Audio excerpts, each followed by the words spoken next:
nó cá như rồng tan thôi đó cuối trồng mi phong dư trồng lông thế trồng sai sẽ đời nhớ lên nu nó của đa nâng mong của đọc am ba tàu ra mi đa nâng lửa tông xăng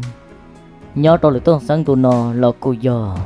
đồ gì cháu y kia là thia cô giờ giờ in tụ là rẻ rồng lông cá gầu lì thiên tụ nó là cô giờ giờ in tụ uốn ấy sẽ đời và thì chia sẻ tọt tòn rồng ấy sẽ thầu tư của mình đi thả cho nhớ tròn tu lửa tông xăng là một sinh đầu sĩ tu rồi trâu ba tu sang năng phèn đó nó mà nhớ trong tu nó chỉ trở thành tu tạo và dân tu này to kia lần tha nó nè do linh đã thọ cho trời giàu này trong mi phong dư thua lên số tù là muốn cho cụ ấy bé cùng thầu pi nó muốn có cho nó thầu sầu xe cụ hay mất hạ tàu giáo trong trai bộ đi tư ấy cụ thọ gì non đâu cho cụ chạy FC nên số lần số tù thia việc hỏi tiền tới on hút thầu là nó cụ chỉ tao là một hạ đan nâng chỗ này thua lên số tù tôm luôn chỉ cái lò rễ đi lợi mà chỉ những vì do hay tiền trồng mua hậu lượng tao tràn đầu giả cơ gồ do linh ta ít trồng mi phong dư xóa lên số tù nên là một đôi của cùng nhớ đầu ra mi đã nâng lửa tông sân nhớ trong tụ nó sẽ của hay mất hạ tàu giáo dòng trời lò rể bỏ đi từ để do linh ta chia của một pi xử lý tổn đề nó chỉ nhớ trong lúc chơi nhung chứ lúc xưa thổn tờ lửa tông sân là chưa tôi một tàu đế gần gầu lên là tin chạy mua sư lực tông sang lại cho mua ba trò tổ ta thế nào cho ba tu lùm không chỉ sơ chu mua tổ ta lên là tiếp liên trì sư lực tông sang cho mua chua lăng mong bó thơ mua tổ ta sẵn kia tí tu là sư mà lực tông sang chia tu nó chia nữ trò cá mù nữ rên nữ rò một kia cho lại cho năng bê sẵn thua lên thua tổ còn là tôi cho là cho năng nhất là lúc trống nó do hai chả là lúc chua cho ấy cả chỉ tôi cho mua đau ở khua họ do thì chỉ lúc chua cho chỉ chia lư các cái cổ cái linh nó sư thầu nó lưỡi tông sang làตัวปั้นhàng nó ta sư cái lưỡi tông sang là chỉ lì tàu sai trong bộ tỷ trâu nó đi trả trở bỏ cái luôn nu trở bông liếp bị nó bó tỷ sư họ vô trong tu là thia vô một trong bún đã rò là chưa mua cho nênตัวta lên nó là thia trả một số tròn trả cứ tí bó thôi là trong chế thấu nó làต้องsang là vô có chỉ tàu thế là vô có chỉ dân việc họ hai tia ta sợ hai tia vô mua rong là lì chỉ gì bỏ tư lò do hai tia vô chơi đua là chỉ vô nhân có chỉ dân chỉ nhất trong món nó lưỡiต้องsang là chỉ lấy tàu chế gì xia bởi nhất trong bố bể lúc trong bể nó ấy ta kỳ sơn do là mà li là một bún đã rò ta xì mà lưỡiต้องsang là chỉ là một trò hộp lợi rò nè là do vì tu ròn tờ là luôn ròn tờ là do tại vì luôn tu ròn tờ cá ròn tờ một tập bó thì u là sư còn một chùa đâu cho kê u là do tàu một trâu sát ấy cho kiên chôn tờ mà nhớ trâu sát ấy cho kiên chôn tờ chỗ chỉ đây chỉ bảo cho nó kê là sư là cứ dùng một giờ là thia chúa ta trả ly chỉ cho nó kê là sư chỉ dùng một giờ là vì khó hai tiếng lúc chơi nhung thì lúc xưa thầu nó lưỡi tông sang lợi chứ tôm một tồn tấu nó kể lợi chỉ giống mua li cầu chi cầu tròn nó kể là nè thầu nó chỉ lưỡi tông sang là chứ bự nhất đâu mong tờ ôm món nọ ta lưỡi tông sang này chỉ li tao là một sáng khởi công rồi tao luôn sáu ba chỉ lưỡi tông sang chỉ li tao cho là một chi đó là khỏi châu hoặc là bự nhất đâu còn tờ thia vì khỏi để thầu lưỡi tông sang là bự là lưỡi tông sang cũng chỉ cho xưa hay tiệt trả là một năng tua ô phê tua là lý trả thia mà lưỡi tông sang nó mà nếu chỉ cho xia trâu tua cứ tìm mong bà ta là nó đó vì khoa thì lưỡi tông sang chia nó chỉ mua sư lưỡi tông sang chứ tao chỉ cho gà xia chỉ cho là chơi tụi luôn nó tê rồi nơi giống một khi cho nên cái đòn đã rên đã rồi là tê rồi trên nơi bạc xe phê sư nơi chơi khê rồng vì khoa thì tụi nhất tao tê tao nó do nơi tụi cứ tì thia do ít tụi tì lâu cùng nè cùng gì ít lá dù kiền ta đó nè chỉ là món sẽ tam bồn ta thầu nó lưỡi tông sáng thử công tao luôn sáu ba nữa ta cái lưỡi tông sáng lỡ chỉ là tao là một món nọ ta lưỡi tông sáng chỉ là tao hai tao lỡ hai tiền ta xin nó là bé lú chờ bự bé chứ muốn ôn trải rồi tao bé to bé nó là cho chị tua cho nên cho chị tua tao chỉ nhón tròn tròn đây tròn tròn là do linh tới những mảng bự xía lo son trái nè nếu cho rò nó chỉ nên cả chi buồn tê ó họ cú trong cầu chỉ cho rò và chăm họ nó xó xía thế chỉ cho rò thế chịu linh nó cho nếu cho rò chỉ nên cả chi buồn tê của làm tàu ít tụ dân nó là do tiệt của lão à hỏi cái dân nó ta sẽ rồi trả luôn thằng đó chỉ lo liền mà thế nó cho tuôn tàng cái chỉ lấy tao là một khâu chế bự vấn đề là thằng nó lấy tông xăng lấy chỉ lấy tao là một mới tới tung bò lì là giờ chỉ tu lội dân họ nếu nó tu cũ là nếu chỉ lấy tao mua tôi lấy những tờ cho là một trừ nhớ tao là lúc họ chui lia nếu chỉ lấy tao cho là một hầu tí việc liền rõ xuyên ta lấy nếu tu lội dân tới chỉ tao ta nó nè nhục quá tròn tra sư ôi đi cha sư nó có cục bố tí tua là gà chuyện gà phỏng gà cừ mà chúng đi trong bố tí tua bọn cô chứ luôn tại dây tại rồi lên ta nó nè thầu nó tôi tròn tôi đồn trạm tiền trả sư ôi đi cha cho chạy tua chạy trở nhấp bulu nhớ đồn trả lá nhiều bông bulu trả lấy bề vợ tao hồi tu rồi bề giờ nhớ đồn trả sư thầu nó là chỉ li tao nuôi tao tu lùa ôi tu chó nó hai tiền mà tu chó nó mà nó chia tu lùa là nè nên ra năng là nuôi nhung thắt trả liếp đó cho tờ một trâu trí cho tờ xong là thế mà cho nuôi nhung thắt trả li nó mà chỉ li vô cỡ tàu ra suy chỉ khởi công trọ sư vì khoai để cho nuôi nhung li nó mà lấy những mua pe bằng tu là thế họ nhớ là trong tờ tê tu nuôi nhung li nó chỉ tao mua pe bằng tu chỉ cỡ chỉ tàu là thế thằng tao lấy chỉ li tao nuôi tao tu ra năng nó hai tiền ô cứ tim mông có hai tiền nhất trong tờ nó ta xì mà bỏ lại cho chị tu cho mông tao một trâu khó thứ ta lỡ thằng tao chỉ được chỉ li tao tệ hai trâu là tiền nhớ bé này nên xin chia sẻ mà nhớ trong tao khó chơi tua là do tiền tao là khó chơi chế tua đâu một trâu búp bể tông sáng là bể no màถ้าtrả li cầu tao một trâu năng cầu tao biết cho tao đã đấy là búp bể no thiệt nó nè là do tiền chỉ cho mẹ đã búp bể no thiệt thằng nó chỉ là duyên chia bỏ lại tông sáng là búp là bể tia rồi bỏ lại tông sáng rồi nhớ trong tao chia tôi được một trâu bún đà lớn lỡ sợ đợn gà cường gà phở rồi bây giờ một số đó bị to ô đi chà hòn trái công dụng mình chỉ là do tiền trái trốn tông lọt rồi là một kia đợt trốn tông đợt hợp là trâu sát to sư ô đi chà lưỡi tông sáng là lúc họ chơi nhon đợt là do tiền lưỡi tông sáng là họ chơi nhon đợt rồi chỉ li plo rồi chỉ li bờ là mà ô tô lấy chương chỉ tàu đi lời cho các khi chẳng muốn nhớ trong đã say nọ ô đi chà rồi bỏ lưỡi tông sáng rồi tin niệm thêm một lời họ tới nè lội giang như trong hòn tờ cho búp bầu cho palu thằng tao chỉ là tông xăng dừng chia bán hàng nọ ta sư lựa tông xăng là có chỉ tờ bài chứ vì khỏi thì là chống đôi dù là do thì dù tờ bài là chê dù mà đã chỉ tôi đâu tỏ cá của chỉ bao đi theo lựa tông xăng như tí bao như trong hòn tờ dừng chia là sư là dừng chia tôi đâu lựa tông xăng dừng chia đâu lựa tông xăng chỉ quản chế cho là lên ta lấy tôn sáng cho họ lội giang cho búp bỏ như đọc hòn tờ sư chiều ô đi chả lúc chơi nhưng thiếu sơ thổ nọ sư ý ở tụ lầu năng tờ là chỉ lên mù lò ô đi chả son đôi bể chứ chính trái mua lên nó hò ta chỉ mau đi chả son đua ta trả lại cậu tờ đã đấy đọc bể to sư chiều ô đi chả in thử cho tua kia chỉ chính trái mua là man thử chua đó mà rong gầu dù chính trái mua tua khó một lia nó là ô đi chả nhưng chua đi mới nhìn năng khó tư là một mua gió lúc họ mua kỳ li lợn ta nó nè mà tên tờ nào mà chỉ dân vì do lựa tông xăng tê đá tôi chỉ khởi công tê đá năng đá dày đá khởi công non ta là một ba lựa tông xăng cỡ là cho họ mua có kỳ có chua cho cá lọt xóp bỏ lựa tông xăng gian trì tả sĩ nó là sư thầu lúc chơi nhưng thầu nó sư chỉ cho lòn tờ ôi do ở bên lăng tờ là chứ là hai kia cho tôi cái tim mong ngờ thì chỉ to là bỏ giờ mong rồi tí bỏ nhà đâu bể ta xì mà bên một số đâu bể to bờ là lý nói do chủ do nó xí tôi chỉ khởi công thái bé khó mua thì bé khó mua là sư mà do linh tử chỉ tao ta xì nó cho lùa mới đi cho phò lo bé cả chỉ tăng cái tăng phò rung nói trừ là nó tôi mua cò ruột phò tí tê cò nhưng mong bền rằng lo sư vì khó thể ta xì nó nên tôi bé nên tôi trông là đây xía như chủ bao xía sư phò nó là chỉ li tông ga là cho phò là một tăng cái tăng phò rung đã nó rồi cây tông đa tông lia tiêu xì rồi chi rồi chơi li quá này nó trừ tên nhà mua tên nhà thì thay giá thâu chế rồi trâu thế cho lâu cho lúa một ly xả gì lăng đã nó rồi chơi li xóa cho tan thô mới xảy cả tới cho là một sảng kia thằng ta lấy rồi chơi li trọ con tôi đâu bể lửa tông sáng bể nó lửa tông sáng chứ bao rong là hai tiền lửa tông sángอยู่đã chỉ to là lửa tông sáng chơi tóc đi kia nó lúc họ mua sư dân chỉ cuốn chạy cho lỡ họ lửa dân cho bà búp bầu mà thầu nó mà nó dân bao rong hai tiền lửa tông sáng mà mua đã chỉ nhá đồ là nó đồ chế là nè thầu lúc xí hậu là kỳ mua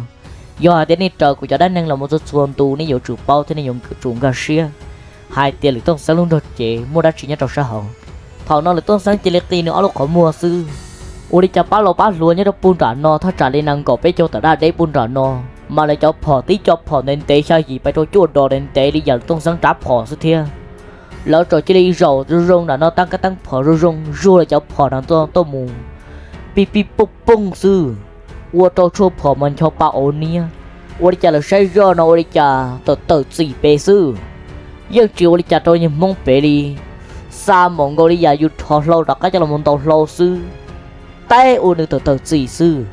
mà thọ nó mà lại tông sáng trước kia nữa khó mua trên nữa bỏ hồn sư ít xế chồng chứ là một trồng tan thọ lỡ là mà nhớ trong đó là khó chân đỡ nó mà lại tông sáng lú của bỏ hồn sư ít xế chồng đỡ nó mà lo một trồng lỡ tao thắt trả ly bao đạt đi khó xía là chỉ thắt trả ly bao chỉ đạt thía nó nè thảo lúa chơi nhưng thảo no xứ kỳ lỡ ô sẽ cho chị tàu cho lâu nữa nó là xả ra thì chị tàu là do hai chơi rong lên no xứ nó chơi cả liệt cả bộ chơi luôn chơi khó bể non chơi lại cho chủ trí nhất bể no là tê rồi do là tê nhà khởi công u non thì bé khó mua là ô tỏ chứ hai tiền bé nhất là bộ bể no xứ chị tàu cho luôn cả chị cứ cho chơi tua nó bé cả chị trò cá trong là rò xí trên chơi rong đùa luôn thằng đó chơi tôi cứ tìm mong nhất trong đấy nhưng chỉ cả lên ta nữa hai đó lỡ hai chơi chỉ tao ta xin nó cũng tìm lâu tua là cú yêu chủ tao bao cái gì xia đâu cũng tìm lâu sớm mà chơi ta thằng nữa chờ hai linh nó sư mà cháu lo cháu luôn nhất trong hòn ta lấy chứ phải muốn cho chạy tua nó cứ ta là ba lò là sư ôi đi cha tôi cứ tìm mong nó nữa hai nữa lo luôn là chỉ tao ta ilu đã chỉ già liệp đông phải tua thì té ua trôn nữa trả từ lon đi bền phô tua tê tua tơ ít tua lon nâng nhất đọc hẳn đầu mới được trả sự trả lời rồi vi vông là một đôi buôn đàn nó ta đây là thọ nó là kê lò tua lon nâng trả lon nâng nhất đọc hẳn đầu chứ lẹ tiền nè chứ hai co lỡ hai tiền cỏ lo bá bao kiến chỉ xếp đâu có ti lo xứ thổ cơ chứ lim ma tí tê cho con mà có đá chiếu cái chỉ bao đâu toàn do chỉ có chỉ đi trả từ lo tao hồng cho của nhu ta đi lo sao mà lúc chơi nhung thì lúc sẽ thầu no đâu mà bên mong mà nhìn nhớ tôi nhu cần cầu nè tôi nhu tu tử hai cho chia chu sư chạy bên mong dân chỉ sư lần từ lì thia mà lúc chơi nhung thầu no đâu mà cho kệ đỡ cho kệ lo là thia mà lại những trái như trái từ mùng thầu mùng lò thia chơi rồi chơi sao ôn tu cứ tin trái năng đỡ trả từ lo tao mùng chui của nhu ta đi lo trẻ tí tu chưa của nhu lơ sư ta trở linh đỡ lò nếu những bộ tàu thiết chỉ xia cần gờ ta sẽ mấy những ô chỉ tàu đi trả lên là chỉ đi cả lìa cả bộ chơi là sư thầu nói chỉ lấy tông sáng chỉ chia là một block ăn tại ti mi ple ròn tại lòng nửa họ nửa tụ lưỡi nhân đỡ tan cho thầu nói lấy tông sáng cho ba thiên cho đỡ nên mà đi ra răng mù lấy tông sáng ra cho chỉ khởi công mà đi thì thầu đó chỉ lấy tông sáng là chỉ lấy tao là một bự cho còn đỡ mà lấy tông sáng tao sáng ở ra cho chỉ khởi công nè ý ra giờ ra cho chỉ khởi công năng lò năng chỉ bỏ đá lò đá chỉ bỏ lư tông sáng lại họ ý ra giờ ra cho chỉ khởi công họ lười dẫn cho bà mà ra cho chỉ khởi công đỡ nữa mà cho ba đỡ vô trái mua hú ô chua cho cá chua cho lỡ thầu lúc xí hở lỡ chuyên trái mua là một dê lư tông sáng chê cho ba đỡ là do là một chua là khó mua cỡ là vô chuồng trái mua sư mà chỉ đi ta nó nè thầu no chỉ lấy tông sáng nữa chỉ lấy tao là một mua tàu ít túi nhu của chia lấy tông sáng mua pua mua trò tròn tờ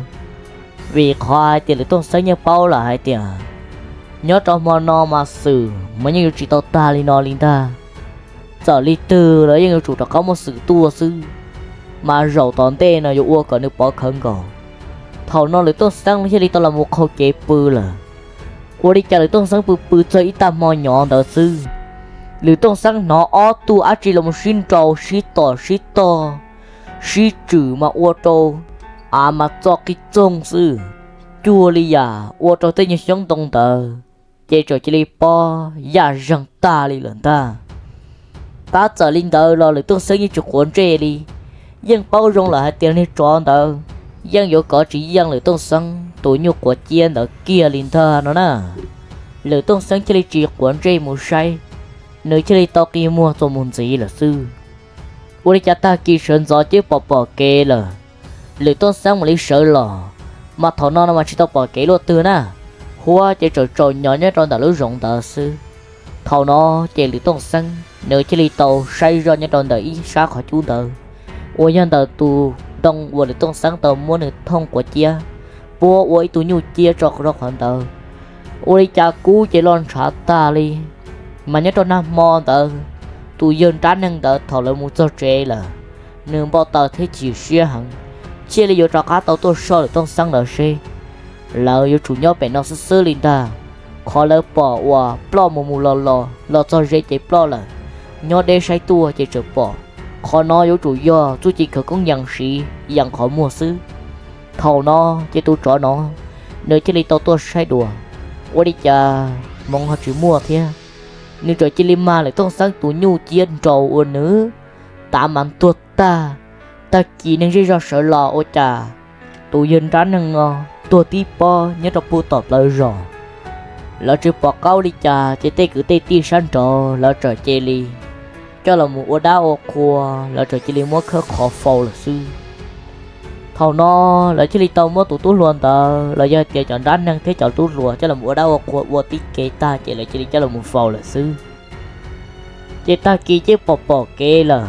chị ô li cha mấy ba lùa là sợ đời chỉ li tao tôi một sai sẽ bỏ tôi sáng là nhớ phải đọc bè no là non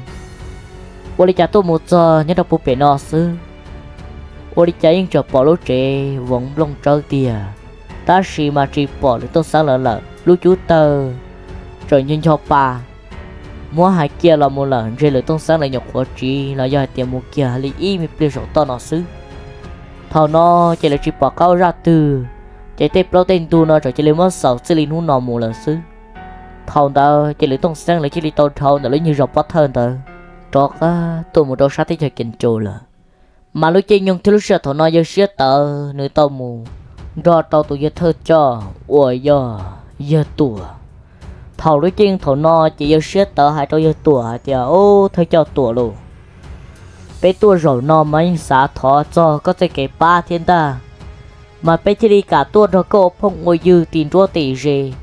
mù trâu xa tu san hoa nào hoa hậu nó mà bé nhục hoa mù hoa nào hoa hậu tao như tao chia tua tới tu lâu bà sủa mua như mua chia dặn tao cơn cầu do linh đó ta xin nó sẽ có yếu ba bé đi trả thia việc khó để ta xin nó bé là một cái mì rừng mà do linh đó thọ có ba bé thế rồi thằng ta chỉ tu tuổi chứ là kia rồi sẽ tao tiệt khó như tăng mặn mê mê lên được co sư ni giờ lùa được co chỉ thọ bông xía giờ li tư lấy những chim bầu li giả của in trơ tê sư cả mà ta xí nó lúc chơi nhung thì lúc xía hở hai li giả này hai được con sẽ có tì cho bé hàng lời chơi trên đế bỏ cho nó tòn tê nó sư nếu có tuột cho do linh tờ nè bé lâu lần tới đây co uống nó nè nè bé lần tới nè lo mua học của cho đây khởi công trọ nó ai cũng mà lấy kia thầu pi một cái cho nó thầu sầu và do ra tôi chỉ khởi công trọ nè còn nè giờ chia ô trọ cá giờ chia là ô nưng do linh tờ nè chạy của cho có đây là mua hậu trọ nè thằng ta nó chỉ lấy tao mua kia nữa cho đây á chú phải chú nhau chú lư ta rồi ga tập lời tỏ ra lo mất lấy chú đó cho khó xong ý lăng nó hậu ta trả lý ý tuần đi tệ mà lúc khó xong đợi dân tệ lý ý đỏ xia thì nó nè nhưng chỉ lâu và chơi thia ta trả lý luôn đi tên tớ là do tiền dỗ luôn đi chứ thầu nó chỉ giờ tuổi nếu chỉ lấy tao mất đâu là hỏi ý lăng ý bà chua tan thò lỡ bé lăng tớ chỉ là hậu đu lu chỉ lúc chơi những thầu nó sư chỉ là hậu tan thò sư chỉ ô đi chả có hai lũ rô cũ là rong có hai mươi ple rồi giờ số nâng hai mươi ple rồi giờ số trọ nông thiết trả sư là ôi đi chả trái mươi ple rồi giờ số nâng trái mươi ple rồi giờ số trọ thầu nó chỉ là chứ tờ tôi một đọc bó thì trong thì nó là nó nè mà ba tôi sáng đang phê nó mà dân chỉ mua vào mua trẻ rồi trò lụt tên nho kia lên ta nho cá riêng cổ cho cá trà nho sầu trung cổ cho cá hà sư mà bắt chú bàn là do cho lúc xí hợp tạ xí nó lợi nhớ đòi lúc cá chùa nó bọn cậu đi giải nâng tư chứ là một mối kho mối xì kho rong câu là rong chỉ cháu đi dạy lúc trẻ lần ta tê sa chùa tua lo lên đời lo rong gọi lên từ chứ là một mua chỉ thêm một kho một trò họ ở tới lúc một họ trung lo gai phải đâu hậu chỉ rồi chỉ lấy một trò sao họ thó đà chỉ mà đi bơi nhất trò sao hậu đó nè mà tên đờ no là mà chỉ là lần từ ua tên đờ no chỉ do tu tuổi nó ua xưng ta là do tuổi nó do tu chỉ kho tên đờ no trò chơi xứ thầu no chỉ tu tuổi là do tuổi nó chỉ lấy tao mới chọn đó là hậu ta kia khởi công đó là o ra thầu nó chỉ do tuổi là cho mấy dân chỉ dân bụng có lúc họ chua đó mà chống là xứ ta chỉ nó là sâu tôn năng là muốn gì là mà chống ta lên lần ta là chỉ sâu năng cái là một ô trọ em mà ly mua là lòng kể cho là mua trọ đó là sâu năng là rồi nó là sâu kia tùn trần năng ly giờ sẽ tờ là ba nó ta nó nè thiết chỉ ta lên đó giờ sẽ tờ là ba năng mất thắt trả lên năng cổ một trò bé cho tờ lăng nó là muốn gì đâu giờ tuổi trên này cho năng là cho năng tan thò chỉ chứ mua tan thò giờ ít bùa tờ lăng là ta trả lại ít bùa một trò ốp bùa lăng là thế mà nhớ đâu lúc họ chua nó mà dở chọc là đi nhớ trong đời do họ chua chỉ giờ tuổi nếu chứ là muốn mất gì khó ở sao ở ra bên xài thổ lúc xí hở và nếu thiên nó trong đời tôi sẽ phương gọi chỉ tôi chỉ luôn địa tê chia mà lúc chơi thổ nó mà lúc họ chua ta xí nó mà gọi tôi mất chỉ tôi khó đồ chia thổ lúc xí hở nên tôi sẽ phương chỉ tôi tua chỉ tôi cho nó trên đời mà do hai tay dùng cả một to rồi đâu tỏn tê muốn cả muốn gì chỉ đi bay chụp lại rồi luôn tu chia là sư nó nè mà giờ thiết tồn trai chập là mà luôn tu ta nằm mà thầu lúc xưa nhưng một cho hậu là mà giống mấy lúc giò mà lúc giò ta nằm mà trời do tụi tuổi nó một chỉ trong ta thiết chỉ ta lên đó nếu tao bay sai tới khó chơi nên trái tí cơn cầu mua trong chùa sơn trên trò đi giải chọn tí tê dùng mất trà sơn trên liền lòng ta nó nè thầu đối trên thầu no sư chạy giờ tuổi lại chỉ đi trí một nhát đầu sa hậu ta rồi mà ta chỉ nói giờ tuổi là ta tỏ phá nhàn dù mua là khó chơi được xó là do để vô thằng khởi công là một xó là một tỷ trâu có tí năng tua là xóa bỏ có đa là xóa bỏ liền lòng ta có tu chia đã chỉ là thon hình xía sợ cá tàu lừa tàu kia thầu nó chỉ làm ba khó chân tàu ổn tê chỉ tỏ cá nó tu tuổi nên chỉ khó tàu ta là chỉ tu tuổi chỉ tàu là một kia tu chỉ khởi công trâu nữa bê tu thao trò lo do hai chỉ bê tu mấy răng mua tu nó trò là bê lăng ta sư thầu nó chỉ đến sĩ tàu lì giờ tu giờ tuổi sĩ là thiên ta nó nè mà lúc rồi là phải thở như trong bùi dân chẳng tên đó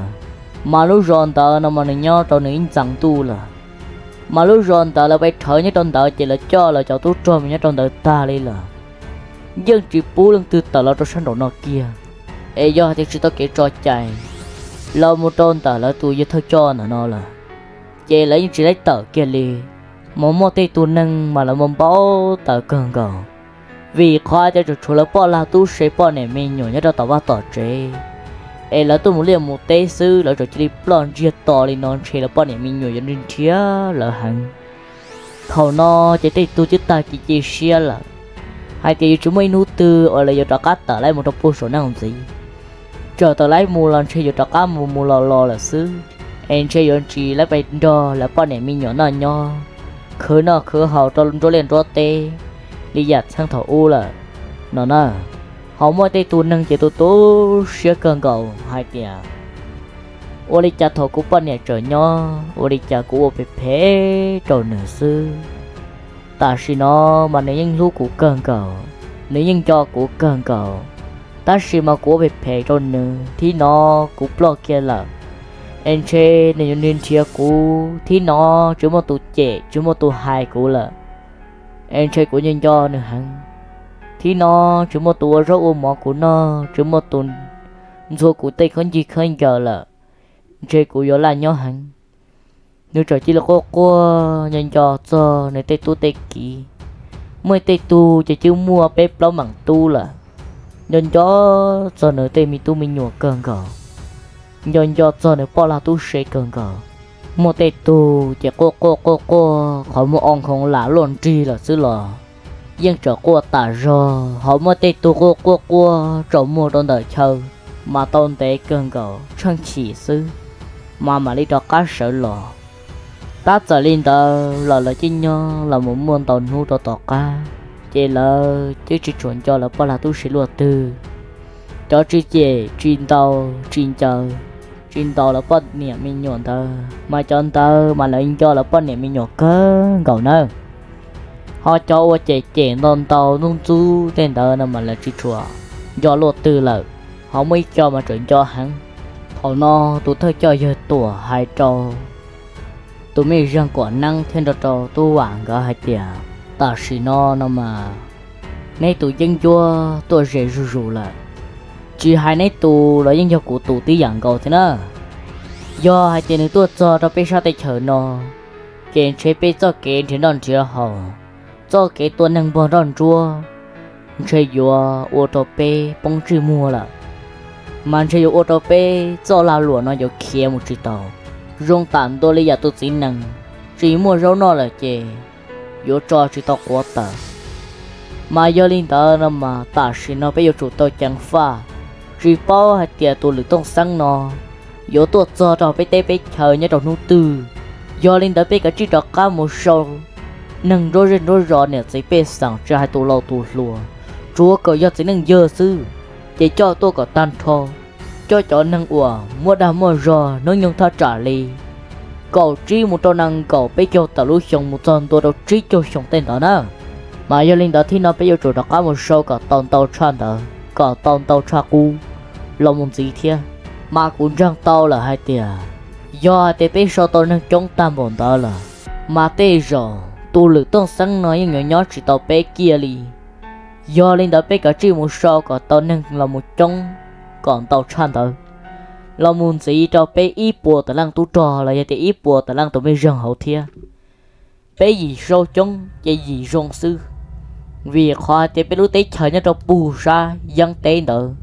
giờ lúc tết chờ đá thì lon tỉ tao nên chống nâng tàu giờ linh đó bé số bưng xia thì bé giờ tôi chỉ tao nên lựa tông sáng đỡ kia nên lựa tông sáng đỡ nhưng chỉ hàng lô tư trở nên hàng cơ là chủ yếu của o bò tê sư chỉ những ô tô này dập lờ là thầu nó chỉ tú của năng thế nó tú vàng ở áo lưng chỉ là tiểu thôi cho luôn sao mà xả li con á sao mà xả dùng gì ta chỉ mà tôn trí kia là lu hư chỉ yếu lo chỉnh trả yên trả bầu mà tụi tin nâng đã lu hư chỉ nó mà chớ cha số năng số tụi lu hư chỉ nữa mà tụi tin nâng đã lu hư chỉ nào mà nơi yếu mua quá này nó đua trò nhá tôn trả nó cô ca chỉnh trả bầu mua đua trò là lò chờ mua đua từ đâu thia do lên đó chơi tụi tí nâng nói rồi tụi nâng có nhua có chỉ dùng gì kia giờ đi tư là cho cả tháng thế thấp lỏ mua bây giờ chủ tôi sửa gì ô tí dùng sai cỏ rồng cố giấy tụi tí nâng mua tu mua gì xia mà cố chứ toàn tròn được suy tờ trả ở bên chờ tê là nếu cho chờ tê nữa cô chỉ đột đi kia thì thế nào mà giờ lên đó đâu mà thôi cho rồi bây giờ đã chỉ bây giờ chủ của tí dùng sai mà tụi tin năng qua hai lù đâu là tụi thân đó nào mà thầu số pi chỉ do tụi của năng nè thế nó tụi vàng cơ ta chỉ mà tiếp lên rồi đó chỉ tụi giờ sẽ tờ chứ là một lồng kiêng cơ cho lù là một hai thầu lúc xí hậu và nữa lấy là một trò tụi lù tôn sang nó xin đầu xin tụi ở bên cho tiền tờ là nó nè thầu lúc trên thầu nó giờ sẽ tờ biết ta lên đó cho tụi giờ tụi ô cho là tụi thôi cho tụi chứ li hai tiền hai chú con nên là tôn sang tới rồi hàng bảo tư cú cờ chú cờ chi là mùi chứ dù là ta của ý tiền năng nó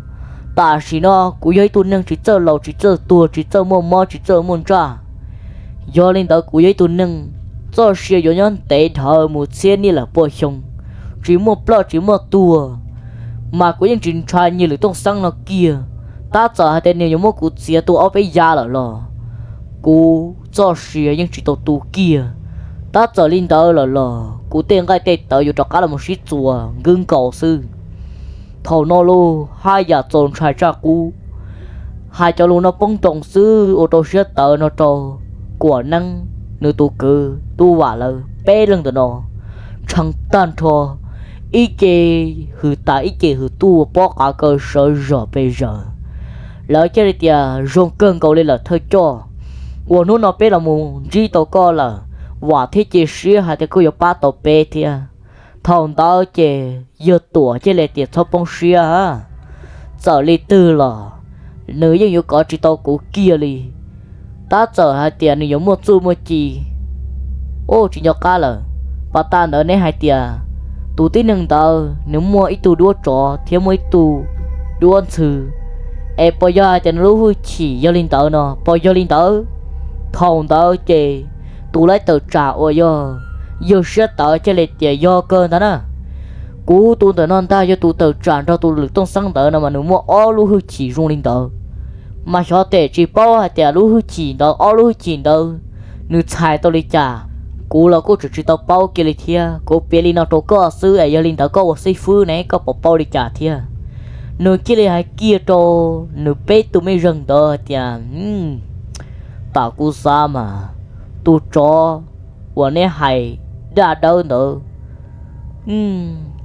tao mình chỉ cũng mua cục phong tao cứ công cho là một thua sai mẹ cho phong tao nó tặng tan thôi ít bùa giả trả chú chỉ khẩu công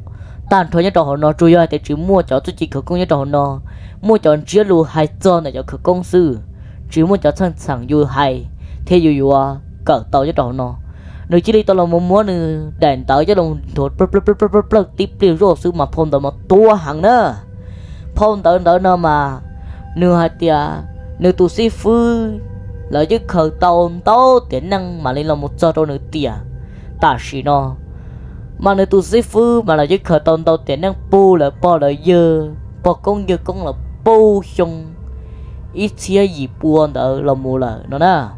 chứ chỉ do để xong ít xía cho bùa tận đó thia rồi do xong ít xía gì bùa là mua là sư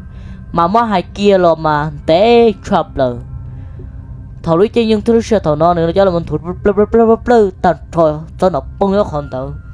sai kia nó cho xì thế nó cho chiêu mẹ mà những chỗ mới ở tu nhớ đọc hành tờ sai kia nó nếu chỉ đi tôi nhận chúa chọn tin tờ ô đi chả sai kia là tụ đua tờ thia giờ ít tu cho nếu mua cho bao đâu bao đà bao đủ tí gì giờ ít tu cho đâu ta chỉ mà nè xì trụ chuồn đó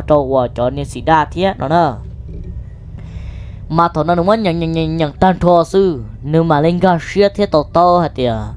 tu cho lu hư chỉ lo chắp lại chỉ tu cho xì đa chuột xì đa nó trâu xì đu là nó là sư tu cho lu hư chỉ lo chắp lại chỉ li nó là sư họ tuân sư đỡ bà ta và nếu tu mấy răng đỡ hai đỡ nào mà nếu chỉ li tao bèn thua kia phong tập sai kiệt trâu nát từ cơn cọp pu tòn tê ủa giờ cơn cọp pu tòn u lu hư chỉ lo đồn tài thầu non nó say rồi nó ô đi chả chỉ do đã chỉ kia đó chỉ chủ yếu tuân sư đâu do ít đứa tuân sư ít xe xong là sao thầu non mà đi qua tôi nữa chỉ giống ta qua tôi nữa bông xe rồi ô đi chả tụi nâng nó do nâng đã chỉ tia nâng là do đa nè ô đi chả giống mua dùng chu luôn thiết chỉ ta lên tờ cú bé tụi mày răng cú căng nó là hai tia cú tụi sĩ phu tao hai cho cú hai tia tụi cho đỡ chùa xì đa xì đun tờ giờ ít tụi cho ô chỉ không chỉ tờ gai phỏng phung muôn thà gầu đa chắp lờ bác sĩ mà tụi tin nâng tờ rong tàn tôi lấy chỉ một xe môn trừ chỉ một lờ nếu dưới tụi nâng uổng gầu đa chỉ ô tô nữa mò theo ô tô nữa mò thiên tra tả sĩ xứ ta sĩ căng nó là hai tụi tin nâng nó do hai tụi giết chán tôi cú thiên tôi đây trâu dù ô tô này cho khó xa cho ăn cờ đó lấy mua hai kia lo là cho tôi chỉ khởi công trò hàng đồn tài chỉ chủ yếu xì đá chuột xì đa xì đu nó là sư mà do linh tao chơi bây giờ chủ tôi chuột xì thế chẳng pha cho nâng có chống cho nó đó là một gì bê luôn thế chỉ ta linh tao nó là hai tia cú tu sĩ phứ tao hay đâu cú bố thầu dán tu cú cá thầu u nợ tao bia đâu cú hai tia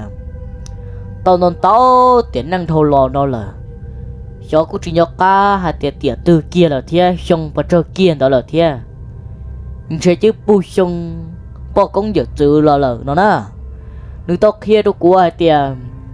nhớ tao mấy xong tao chỉ cho chỉ đến chi ít tu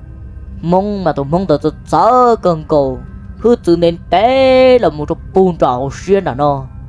mà nó hạt tiệt tôi cứ tìm mong tao nè mà nếu nhớ tao bu sa số tuổi cho tên đó mà nhớ đọc bộ thầu u mà nếu tao bành ca tới lúc khó chua mà lúc khó chua tao chỉ thầu lúc xưa họ là phải chua bùa bây giờ có bùa cho làm ô rau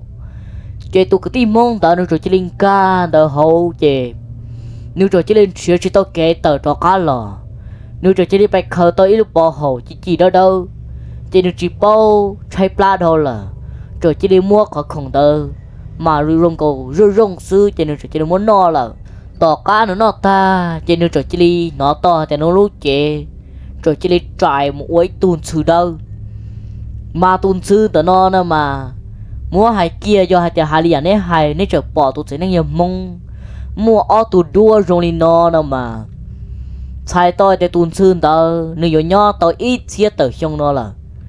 mua hai kia thì tuôn sư tớ lúc bỏ hồn sư tớ rồi lúc bỏ hồn sư ít xía xong ta chỉ mà nó luôn bê những nhiều lò linh tờ nửa lúc cắn cử mà chỉ những nhiều là một linh tờ thế chỉ ta lên tờ những nhỏ tới thế chiều nhớ đồn là lúc họ chuồn tờ rồi ê tôi tin năng mong tờ mà đi tôi ra tôi khởi tàu sư mà do linh tờ cho là muốn gì rồi cho chơi nhưng ta chỉ non chê chứ giống muốn tàu bồi xong nó là thế mà của tôi sĩ phu hả tiệt cho tin năng rong sư chứ đi vừa lái cho hòa đua cần cầu linh nhà nó thế cho tin năng rong sư chỉ giờ lại cho câu cho mong rồng cho tí nâng rồng sư chỉ là giờ lại tay tu chỉ có con rồng là một trong đàn nữ mà ta cô sai cho cô sai chỉ giờ kê tay rồng nó giờ lại óc kho cho dân rồng nó là thế chỉ ta lên đã trời nó cô tu sĩ phứ cắn bia cắn kia đâu cô hay tiệt lúc bỏ hồn đó nó mà cho tệ cô là cô chỉ cho cá rồng là thế thầu cô tu sĩ phứ nợ hai cho cô nợ mà rồng của cô chỉ nhiều chuẩn cho cá rồng là rồng của nó ít tê rồng hay tiệt đi mua chỉ rong gò nữa chỉ mua chỉ là một trồng dù là do li trà là do hai tia dù chỉ mua dù áo sát thì cho đầu sim búa nữa chỉ trồng tôi dù là do li trà mà còn nó mà của cô chỉ cho cá rong là thế mà thằng đó nó mà trời do tôi do tuổi nó do tuổi hai linh tao ta nó nè chỉ do tuổi thế này gì tia ta chỉ nó nhất đó là tôi đốt chó nó cô nhục khối do tôi thi o sư nửa chỉ do tôi thi p là nhớ đó là tôi đốt sư nó cô nhục khói do tụ thi sùn chua chua sư nếu chứ do tụ y là mà gia linh đăng trên này do tụ do hàng đô của cho là cô bảo chỉ tao thế nè ô yo đi trả lô ta chỉ non chơi yo nhua trò bê hàng ta chỉ sợ đi từ là sao băng xia mà lấy xí cả tan thôi của cho tụ sẽ rồi đi trả mà ta chỉ non mà cho đốn sư đó mà bỏ qua hai tia sùn chua linh đăng nó là chiên vì do hai tia nếu mà xuân chú o xuân chú p chú plau chú trí chú trâu chú cha chú gì chú chua chú cậu một chân tua trâu y xứ na mà tụi y đó nè mà cho tụi lo đòn tay để cho xuân chú là mà bị chữ yung gì li nó kia sư giờ tia nên tụi sư phụ ấy thầu nên trở còn tao ấy nên tụi sư phụ mua khăn nền thầu nè mua xuân chú y li nó sư ấy nên bỏ ảo mua xuân chú trí li nó sư ấy nên bỏ vua họ giờ thế này tụi sư phụ muốn bà y là mù cho tụi bà xuân chú trí nói nên sủi sai họ tư ná cũng chẳng tao là để chua phẳng bùa yêu chủ sai khó in tao là yêu chủ trí sai khó xuân chú in tao nó nè chỉ lúc chơi nhung thiếu sữa thầu nó sữa lố ôi chà tụi yêu sữa tao thế rồi trâu giờ tuổi là chỉ đi tao bài sâu tú trôi là muốn gì có trong lịch trong tàu còn tàu linh tàu sư mà chỉ bảo thì là tung sáng là yếu tố giờ nhất trong sát thị trấn đó nhất trong nút từ kia ấy là chỉ lấy tao là một số mấy răng có trong lịch trong tàu xương ta nó nè ta giờ hai tỷ giờ tuổi người cho tôi yếu sữa chìm bảo là tung sáng cho lò này chứ mua mấy răng tệ tàu tuôn ru ya trong cần gò ta giờ hai tỷ là tung sáng yếu một tỷ ya là tung sáng những yếu kia chỉ đi kia linh ta nó nè ta chỉ mà là pe lăng đó nó là do thì là plau lăng đó nó ôi do giờ tuổi đó trâu tụi yêu sẽ ta là một tròn trâu quả năng thiên nó tròn tụ cử ôi tu quả là bao lần rồi nó lời chứ chỉ bao hạt tiền lưỡi tông sáng tôi rồi nó mà cho ở tôi nâng mua tu Charlie cần cầu tua thia tu thi in tờ Charlie cần cầu tu chỉ nhớ luôn xin đồng đồng cho tôi lưỡi tông sáng tờ chế trời do lo liền mà sư lo liền mà do tôi mua tu Charlie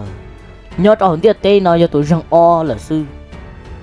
mà lúc chơi nhung thiếu sơ thần tờ tôi mua tu đồn tài mà do tôi răng pe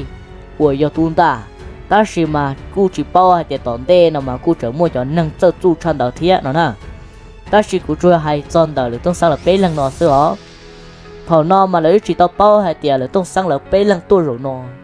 lấy cho tôi ăn cá có tao bán hình chữ mua nâng phèn nó lại cho tao hầu cho bài trò này thì bé sang là chu sơ mà chỉ là cho ta thiết lực tông sang là tôi rồi nó nè mà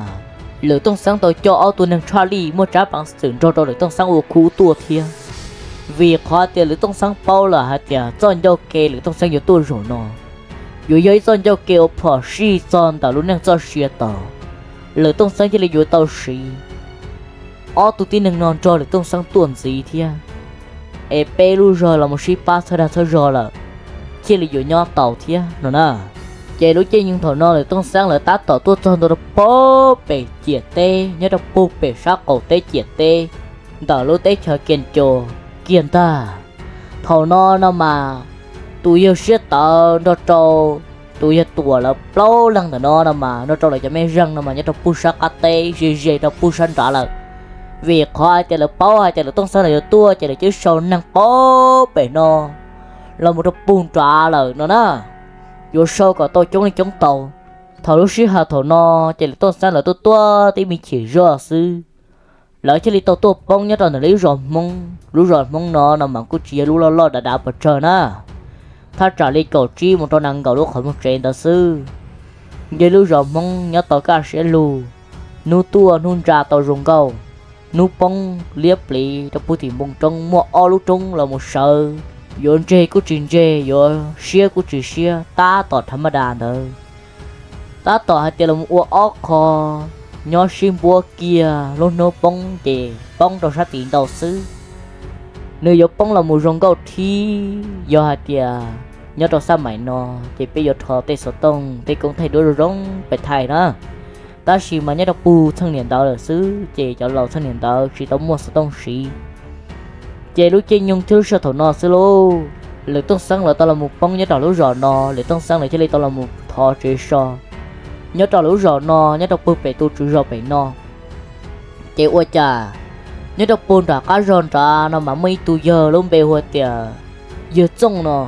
mà tu giờ trông nó mà nếu những vừa tới tu bọn nhẹ lo nó na giờ trông nó mà nếu mua giờ tan thôi giờ bếp lâu mảng tu là giờ để bếp lâu tu đó cho ó tuôn xài thế giờ trông nè nuôi chia là cho nhiệt gì tu là cho nhiệt tu đó bài ô liu ô tê thiếu chỉ ta linh để giờ trông nó mà muốn được bao nhiêu tàu hàng na muốn được bao nhiêu chè uốn hu ôm mò mà được tụt bao nhiêu nó mà thế nó trâu nữa nó bằng cái là một uốn năng tồn tệ nó là thiếu chỉ ta linh đơn cơ mi nhiều tua cơn cầu ý chồng ý tu sư trình tế kia sư tri lú chồng kia sư gỡ trời chỉ lấy mua tan thôi tri tu mi nhiều là mi nhiều tu mua tan thôi bé tu sư mi nhiều sai mới ở tu là do hai tiền mi nhiều tu bao tu mi nhiều sai ô tu mua tàn rồi trâu lăng thầu nó mà lời cho liệt cho tê ôi giờ trông là cho liệt cho tê là của ta là thia giờ trông cho bao nhiêu đầu vào hậu chế bưng nó to được bao nhiêu mình nhủa sư bao nhiêu mình nhủa khó tư chỉ do chạy chèn tàu kia sư giờ trông bao nhiêu lo cú trời tu bao nhiêu do tiệt tu giả tu chế cú trời rong cao nè trời mua tê tu lúa trời nhẹ trùn trời trâu thia đó việc khó thì trong cho bao nhiêu tờ nó mà ôi đi cho xài bao nhiêu là chơi thì xài luôn câu trăm niên tờ ôi giờ mong bao nhiêu trăm niên tờ gì lâu gì rung câu xí nữa chỉ rung là giờ trăm niên nó gì lâu gì đắt tua thầu lưỡi kinh thầu nó xí lố giờ trong bao nhiêu nó mà gì lâu gì rung câu xí thầu nó mà giờ trong những món chè cho họ block họ tua ngon câu xí chỉ nhớ trong núi nó là tông sáng là một bông như đầu lúa giò nó dân nói giờ trong chè giờ trong bao nhiêu mà qua hàng đi hàng cho tệ hay tên được bao nhiêu thế nó trong nương cái xong cái qua chỉ ship phí là giờ đi trả cho tụi bọn nè uất sầu tụi lăng chỉ là tụi lăng chỉ uất sầu tụi bọn nè mà anh ấy chỉ chủ sĩ tua là sư việc có tiền năng dễ dàng mà những chỉ tầm một chẳng chỉ ba liệu là tôi ra đến chỉ là tờ tệ đâu hạt tiểu anh ấy gì đó nào nên chỉ sai suy suy chê ta nói tao một tia suy chê suy tao suy tua tia ôi đi giờ là phăng hai tia nhớ đê chỉ tờ tệ nhớ dễ tần giàu nữa nè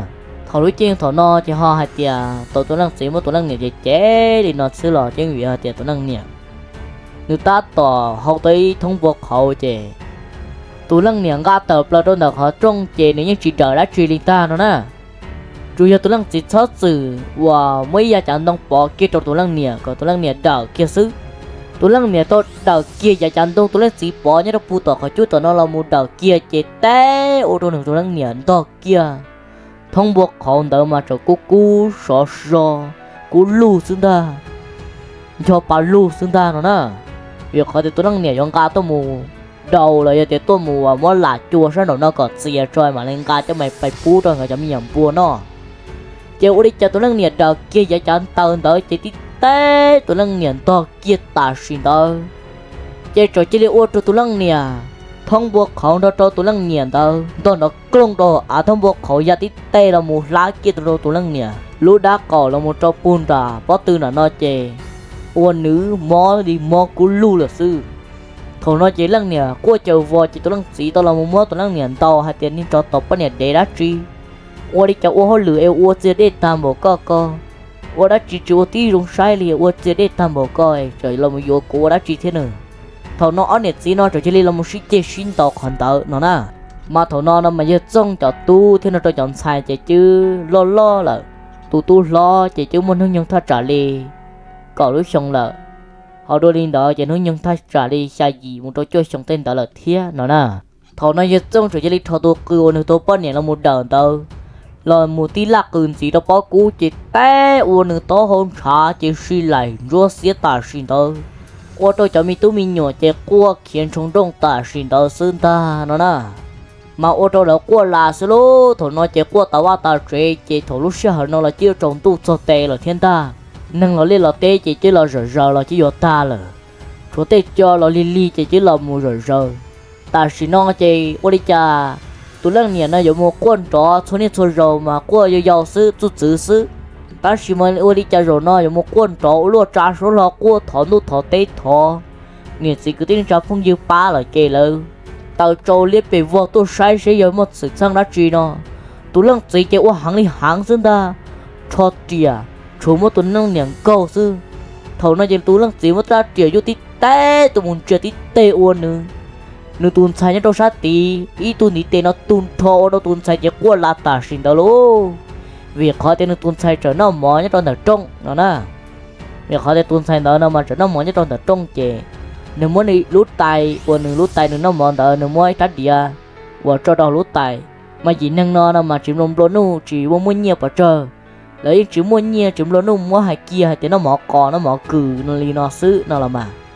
chơi tuôn sai chơi trở nó mỏ cò nó mỏ cừ nhất đọc hòn tờ chơi đá địa nó chơi mất cho đôn là lút tay chơi mất cho đôn là lút xuống tia chơi nó sát tem màu là nó mất cho đôn là lút to mất phăng là do chơi mất cho nhất đọc hòn tờ mất xài tiền nhẹ lên nó cho hậu thì mất xài tiền cho nó cho sổ nó là muốn sát tiền nhẹ lên nó cho lút to hỏi sát tiêu cho sát tiền xì sát tỏ nó chỉ đá tỏ tua đá điện nó mọ nó nè chế tụi lăng chìm bao tờ thôi lên lờ do hai tên qua chiều tí rong say nó chơi chơi tí té dùng trái tiền nó lò mù sao tí tê ôn trái tiền nó là một chuyên trăng đào tuần say nó sát tê tuần say sát tê tuần thòn ta nó nè mà tía nó mà chỉ hai lăng tí những bao rong nè mà tía nó mà do tí dù chùa nó tôi mù thở lúc sợ đừng chia là chế đã trẻ lúc hậu là do tên chuyên trang chè một tên cho ya thì dù giáo sĩ ra là nó chỉ nhiều té cái kia là muốn nói là một tên được khỏi nên chơi là một tí tên cầm thòn gì thế nó nè chỉ tôi đang chỉ chúa một chẳng thôi là chỉ tê ôn được đã trẻ nó chắp là lúc to ô tô khỏi nên chơi đó là một tí té tuần xanh đó ít tuần tí tê tuần thò cho ô tô nữa qua là ta xin đó thế luôn ý niệm sai chỉ quân đó lên chỗ trả số là qua chỉ thủ non chỉ nâng rồi chỉ là sợ đầu tôi sai sẽ dầu đi chậm mà tăng bằng sự sang đi trả trâu lỡ là ô đi chả qua ta ba ta tù đi việc có thể thổ nó mà bao này mình nhỏ qua tan thò là ta nó nè tụ lăng chỉ chỗ hàng long gà phò tập là tổ cha là chỗ tua là sư tụ lăng chỉ gà kia đáp phò lo dây rong tờ chỉ chỗ thân trả lý ý đa chỉ tin con tụ lăng nhảy lúc to hậu sinh ta tụ lăng chỉ tập phòn chi mà tụ lăng chỉ đáp phò nó mà này do chọc phò trình tế nè do đáp phò những gà sư mà lù sư ó đó chỉ chọc phò nó mà hai kia để mua rò gần cầu đi thiên à do thì tụ lăng chỉ nó rùa nó đáp phò tô mù chỉ những uo trâu tụ lăng nhảy đã lúc to hậu chỉ tập tre sinh ta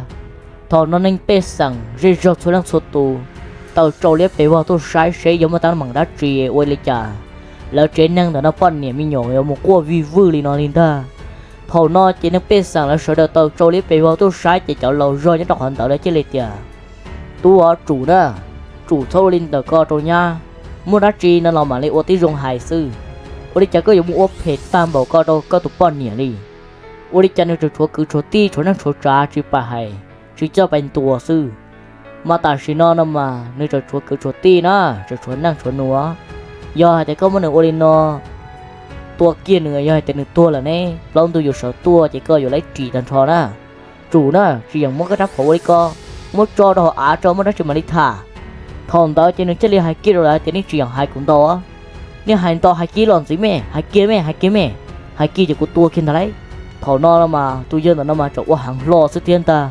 hai kia mà lấy từ trở các hai lon gì thế cú tua kia hò hai kia mẹ thòn đó mà tôi dân nó làm ô hàng tí tia lên ta nó nè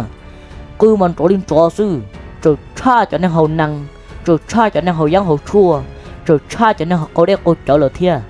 thòn đó cho đi cho ta xin đâu tới kia cho tao đã cầu tao lo chụp lên những đồ còn tao hai kia kìa hàng cái tua sư do thì có một trái bằng sự tua tia chỉ có sự tua kia xe thằng tao nó biết rằng tịt tao nó tôi say nó ô đi chả mua giấy tụ lùa nó cho ó tụ lùa sợ ý tụ của lâu tao là thế ta sẽ muốn ó tụ lùa là chơi sợ bé tụ năng là chơi sợ là tôi là họ từ tua ô đi chả chỉ đi tua hai linh nó mà thằng nó mà tụ năng nhẹ mình trai là sư mà rong cầu tụ năng nhẹ chỉ có chỗ mua như đó còn tao đây là thằng nó chỉ tụ năng chỉ nhẹ lông tụ cái phò rùa tí té ô đi chả là tung xăng rùa kia là do tiền thằng nó luôn chỉ là nó tí nhẹ nên nó sư ô đi chả tụi nó gì mà nó đáp họ tao kia ta xin đỡ nó bông ô đi chả chỉ tao bể hâu ho tao kia tao qua sát tê nó tụi kỹ nữa rùa nó đáp họ đỡ nó nè nó nhẹ nó đáp họ đỡ nó nè té ô nó sao khẩu phò thiệt tăng cho đi té cho tụi ta lên là cho số phò cho chơi lên một tí té tao nó luôn chỉ mua ô tao nó luôn chỉ mua đỡ chơi hô vô trả chơi liếc bể vô solo thầu nó chỉ năng biết sáng nó mà lại những bỏ thầu lúc xí hở và lại tông xăng nửa rùa kia nửa sát tê thầu lúc xí hở và tụi giờ cứ tìm món nó nửa giờ rùa nửa đáp hỏi là giờ tên nửa tua nửa đáp hỏi tôi một đôi nửa bao niệm tớ nó nè mà lại những bao họ nó thế là những bỏ họ nó măng cho trắng ta thầu nó chỉ là mấy xí từ nua theo ô phong dư cứ giờ lăng tươi ô đi chả cứ giờ mua cháo bằng sữa luôn là mua chẳng tụi cứ tìm món nó theo ô đi chả cứ giờ mua cháo bằng sữa ô sợ tam bộ nói dù ô tô nơi tao tu ta lên nó đi ô đi chờ cứ những từ tiêu đi chỉ có những món trái bằng sữa luôn tu cứ tìm món nó na bây giờ ít từ hai chục tao đi họ mà mình nhớ đọc bây giờ nó mà bây thua lên thua sư sao mất tua kia bỏ chơi sư là những ô chục tao đi trả đi sao món tia còn kia tao mua nó cứ chỉ hay tu chia thia họ hay tu năng thia chỉ ba lôi như làm gì nó lúc khó mua sư chỉ là chuyện tia là mù thế chỉ là chuyện tua được bỏ chơi ta chỉ nó có những tu năng mua trái bằng sữa cơn cỏ cô ba tôi chẳng to tới tám mảng nó là thia thầu nó sư chạy qua trà lúc xưa cô những trò chạy tua chạy trò rô cu là lô lửa tông xăng trong kia khó trong cơ ôn nữ đỡ tan thô lửa tông xăng gặp nó trò chạy bay sai kia nó qua trà ít tụi mình sai ta tỏ tua trời ít tay mỏ cò những trò hoàn tờ lửa tông xăng sai kia những trò là lửa to qua đi rộng tờ nó mà cho to mong cho to thổ u nó mà mong uốn nên té nó nè mong sọt chia cho là một bùa số to là chỉ mong thọt cho lâu cho là một chia sát số chỉ mong mà li hòa là một rậu nó nè mà chỉ hai lần tư li giờ thì có hai cho hai thì to mong nó sẽ chỉ bên mong yang bao rong hai thì giờ cho ton tông đi trả là chỉ thọ nó là tông sáng giờ rồi chỉ ôi đi trả nó lúc trong đời trên trả lên trả số luôn thằng đó mà đã chuyển nó mà là tông sáng sâu kia xã hội cao nó ôi đi trả mới đã chuyển trên trang số nó là một chap là trong xã hội lần ta vì khó thì lại trên tông tờ mà chỉ tua đầu tư nhìn nhẹ sư việc khỏi thì tôi chỉ chơi mong đỡ nó mà nếu ua cho to nó cho nên cho mình tụi mình nhỏ rầu sư nó nè chơi nhìn nhẹ sư chỉ được sọt trẻ là một tí tê chắp lờ xa nơi tuôn say tuôn tí tê tuôn cho thằng tao chỉ làต้องsáng sớm kia trong tao nó tụi cha tuôn tí tê tuôn cho trời cho ở trong hòn tao rong go trở tin ti nó chỗ hua chơi như trong hòn tao nó là mà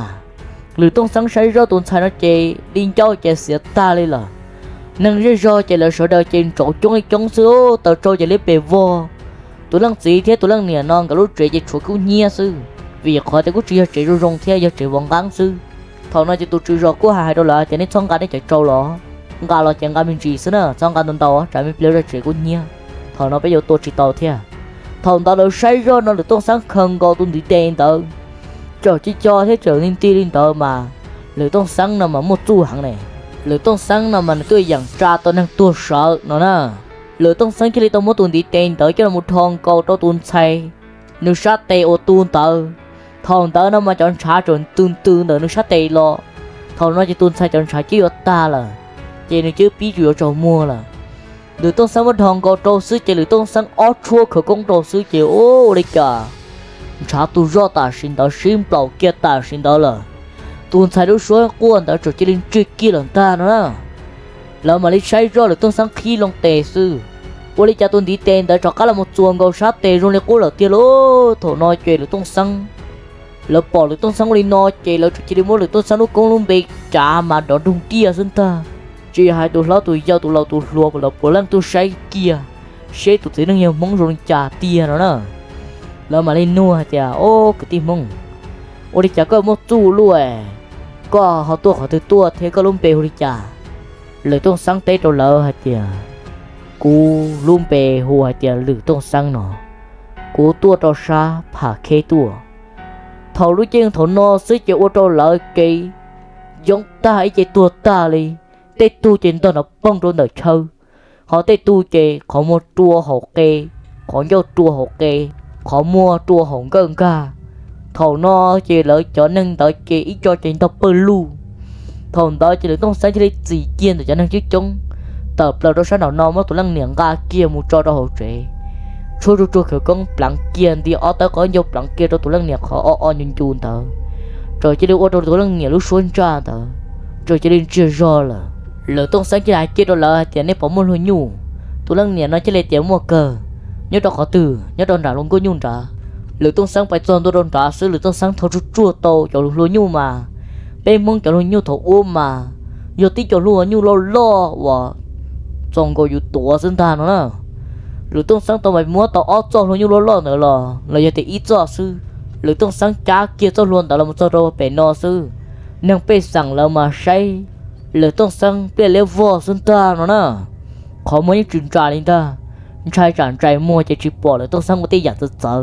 lửa tông sáng ga kia cho luôn nhung tao là một chân tôi phải no sư so cho luôn nhung tao phía tí té tao là một trở mua thắt trở đi bê đà đê mà lên là một cho đó tao tôi thấy đang mong lầu tao hết chữ cỏ nhỏ tao no ủa đi chả lửa tông sáng cho cá luôn là một tí tem plug cầu tôi giờ cứ tìm mong tao nó lú đùa giờ kia ở sát tê ta xin tao lửa tông sáng chú rồi tôi cứ tìm mong nó lò lửa tông sáng như chuyện tao nữa linh ta nó nè lửa tông sáng muốn này cho là một bà khó là chè lửa tông sáng muốn cho là một bó đồ trời hậu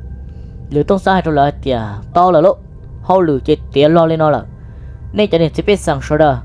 còn nên cho ăn rong hay tiệt họ nói cho cái cờ cho nên số lần số tù đó chỉ rằng ua đi nó ít rong gì do hai tên từ chỗ ua thia chuyện truy lên nó ta đó thầu lưỡi trên thằng đó cho nên sẽ biết sang số lần số tù cho sẽ chỉ tờ che hai kia lo lụt ra mua hai tiệt lại chơi chân cho gì cho thì ta lên ta nó đó thầu nói chỉ lấy chỉ tao trọ cá là một một chuyện rõ về rõ ta lên là thầu lưỡi chiên thầu nó xứ lô lưỡi tông xăng chỉ lấy tao cỏ nhon cặp nó đầu treo nó tụi lăng gì nào mà chỗ hàng cân gọi lấy thiên ta nó nè nên chỉ lấy tiền cho tao mấy hôm trước một mông đá cà chi nữa co sao mà cú bài cú sợ tao là cú sắp phò có lưỡi sợ chua ôi trời nú non trên đu ba co thế này chả cú đáp phải một tơ ta buồn trong ta này nó đi trời đi tư là từ cuộc sống tôi là mà có tua xưa riêng mua là có yếu chủ yếu của bọn này chỉ đắng xưa là mà em của bọn này chỉ đi tôi là một ship bay nó chỉ to lên đó nè chỉ rằng kia con chỉ mua có ta kỳ mà mua plau hay xử lý nè mua plau môn tu hay xử lý nè chỉ rằng kia nè lỡ tông sai rồi nữa thì tao cơ là mà có tim mông ôn rượu hàng mà nhớ tư dự cho lý tư là chỉ có tua là nhớ tư dự có lúc gì tua nhớ tư dự cho cư rồi cứ cư lúc tư là chúng mình từ ba tao cơ là ôi cha thằng đấy thằng cháu cấp này lúc có cái chữ lúc cấp này nữa cho cư nữa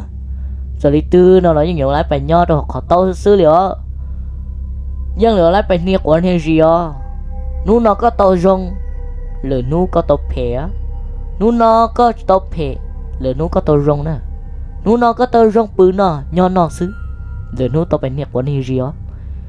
giờ linh tới nhất tuy sao cái cư để tông sáng hai tay nó mà trở cư ta rồi là tông sáng là một mũi cho lúa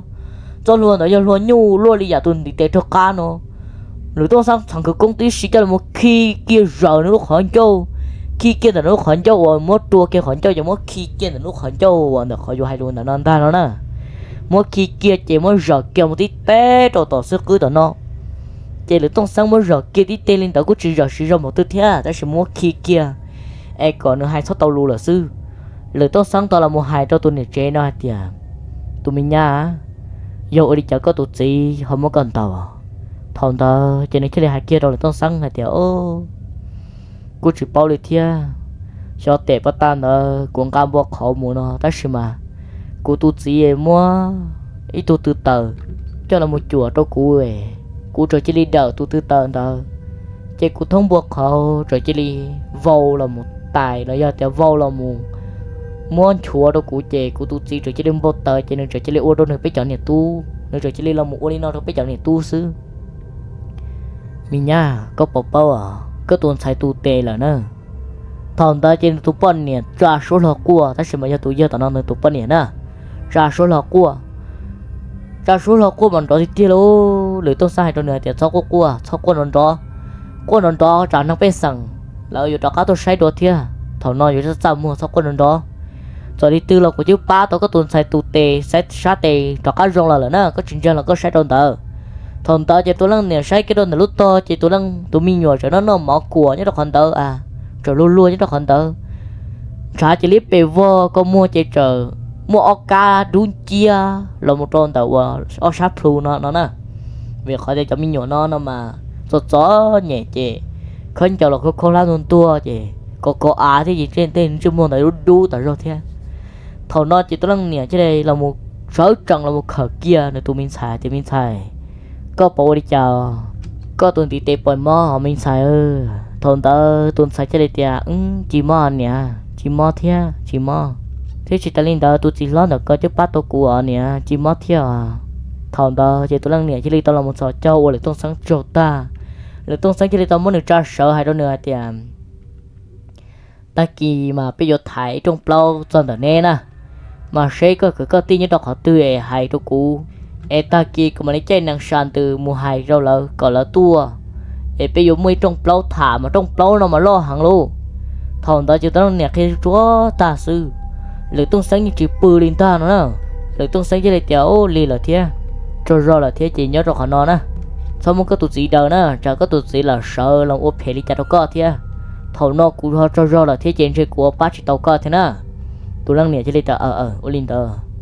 thầu nó chỉ lấy tông sáng chỉ lấy tàu chạy năng tận là lú rò nó một đợt bù là lú rò mùa hu tụi lăng nè nó tê cứ tê ti chỉ nhớ trong món nó chỉ là chỉ tôi ý mỏ can thu bờ chỉ là chỉ tôi chửi bờ nhớ trong rò nó là thế nó nè thầu nó lấy tông sáng chỉ cho tàu tụi lăng nè nó là giờ thì tụi nhám rồi nó nụ tê cứ tê ti tôi cho nhớ trong bù bể chú rò chế ta rồi lỡ mang gấp họ sẽ bây giờ là sư chua khó tiền là một mua tụi lăng xí thế nên cho cứ ti tua cái bộ chơi là xứng ta mà tụi lăng xí nó mà tê cứ tê ti mà nhang hái tụi lăng xí nó cơn cầu ta sư mà tụi lăng xí nó chỉ đi vừa trời đi giờ nó lúc xí nhẹ sư chế thổ nó mà toàn xài nhẹ thiết xí ôi nhẹ tay giờ xí rồi cho tê cứ tê ti tê nhá tê nù là chúa lăng chúa tù tê cứ tê ti là chúa lăng chúa tù mà là to tụi nó mà chống hàng nữa cứ ti mà chơi dù mua thà trả li cậu tớ lăng tên tớ thiên tao họ nhớ là tớ lăng xí tê cứ tê ti lờ mà trong cơn cậu lấy thia nhưng chỉ sư tù lăng nè nó tê cứ tê ti tê dạng cậu thia mà thầu nó mà lạiต้องsáng chỉ pu lần này lần gì thì cứ tìm một đòn trả là tuôn sai lúc trẻ trả phải cho đòn trả vậy chơi plon tôi vừa sợ mòn tờ chơi vừa chỉ tô rồi ít tôi đan tu đi thia lưỡiต้องsáng trở lại đó là chỉ biết cả chi pu mới bây giờ có can tu cho mua đắt chi mà đi thả nữa plon cú hay vô đi giờ cú hay cho tê plon tên tu nó cú giờ tuôn trẻ rồi vô đi giờ cú hay vấn đề cho nữa thằng tao mà cho lâu năng nó mà chơi lưỡiต้องsáng rồi còn trời với tôi mới ở giàu sư ta chỉ mà nếu lỡ là lý trí gì nữa kế bia kế thả mà rong cầu ô tô lỡ xa xa rồi lỡต้องsáng hay lù cơn cầu chỉ nhớ trong lúc xưa thằng nó chỉ cái chiếc qua thâu trì thầu giả y mong đó là chỉ tí mi ple rõ sư ta chỉ li trò mong đó sư lỡ chỉ đi tao sợ rõ bây giờ là mù thằng nó chỉ tôi lăng nhiều cho tôi nhá nhá trong buôn đó lúc trẻ nó chỉ trôn tàu đá cầu trôn tàu bó cú chỉ chua ta xa hàng lợn chỉ này chỉ đi chỉ tao sợ nữa nè họ nhớ là trong đời nơi tuôn sai ông mà chỉ đi tên tao nó mà đàn chơi lì là xí lô ta xin nó chỉ bao thì chia là do thì tua việc khỏi tiền chọn trả tao tờ tao thôn là nó rút chém là mù lợ nó nè mà chia nhớ cho ta kỳ lử tông xăng lợ mà li thả trong plo trong tu rồi nọ việc khỏi thì lử tông xăng là một chuột chuồn đó là chỉ những chủ mua lử tông xăng như trò học sư linh ta nó nè gia linh đấy trong này cho gì sẽ đờ nhớ tao lử tông xăng tu nọ chỉ cũng một thả tao em bị ròn đấy lòng nó là thiệt chứ sai thì giống một thả cỏ sâu nó ta chỉ mà rong cầu cô trở chúng mình chỉ hậu lử thiệt chứ mỗi lử tông xăng như trong tu nó thả sâu xử lý nó đây cho nè em bé mà lên là một sinh chi nhớ tao lử tông xăng tu tòn tê nó mà nhớ trong tu tòn tê nó mà chỉ có lò rể